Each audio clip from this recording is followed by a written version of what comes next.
இந்த கதை முதல்ல எழுதும்போதே மாதவன், நயன்தாரா, சித்தார்த்னு இருந்தாங்களா? இல்ல பல கன்சிடரேஷனுக்கு அப்புறம் இவங்கலாம் வந்தாங்களா உள்ள? இன்னொரு ஆக்சுவலா அவரு அத சொல்ல மாட்டேங்கிறாரு ஆக்சுவலா.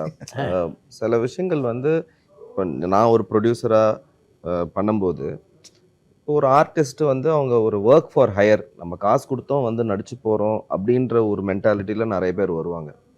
ஆனா, நம்பளும் ஒரு ஸ்டோரி டெல்லர்.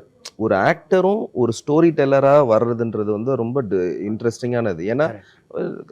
அ இத சொல்றோம், எனக்கு ரோல் நல்லா இருக்கு, நடிச்சுட்டு போறோன்றது ஒரு வேற கைண்ட் ஆஃப் திங். மேடி எப்படின்னா, அந்த கதை நல்லா இருக்கணும். இந்த கதை எல்லாருக்கும் புடிக்கணும். ஸோ, அவரும் வந்து அவரோட ஃபர்ஸ்ட் பிரெயின் என்னன்னா, அவர் ஸ்டோரி டெல்லர் தான். அவரு இன்னைக்கு டைரக்டர் இல்ல, நான் டைரக்ட் பண்ணலன்னு இல்ல. ஆனா, அவரோட ஒரிஜினல் சைடு என்னன்னா, அவரும் he is a story teller. So, அது ரொம்ப இம்பார்ட்டன்ட்டான ஒரு விஷயம் சார். ஏன்னா, எல்லாரும் சேர்ந்து ஒரு கதைய சொன்னா தான் அது கரெக்ட்டா ஒர்க் ஆகும். கரெக்ட். புரொடியூசர் ஒரு கதை, டைரக்டர் ஒரு கதை, ஹீரோ ஒரு கதை சொன்னாங்கன்னா, அந்த கரெக்ட். கதை ஒர்க் ஆவாது. 3 எல்லாம் ஒரே பேரும் ட்ராக்ல பயணிக்கணும். 3 பேரும் ஒரே கதைய தான் பார்க்கணும். ஒரே இடத்துக்கு தான் போணும். அதுக்கு he needs to be a story teller. So, அதுதான் என்னோட ஃபண்டமெண்டல் கிரைட்டீரியன். இது வந்து நான் தனியா பண்ண போறதில்ல. நான் எழுதியிருக்கேன்.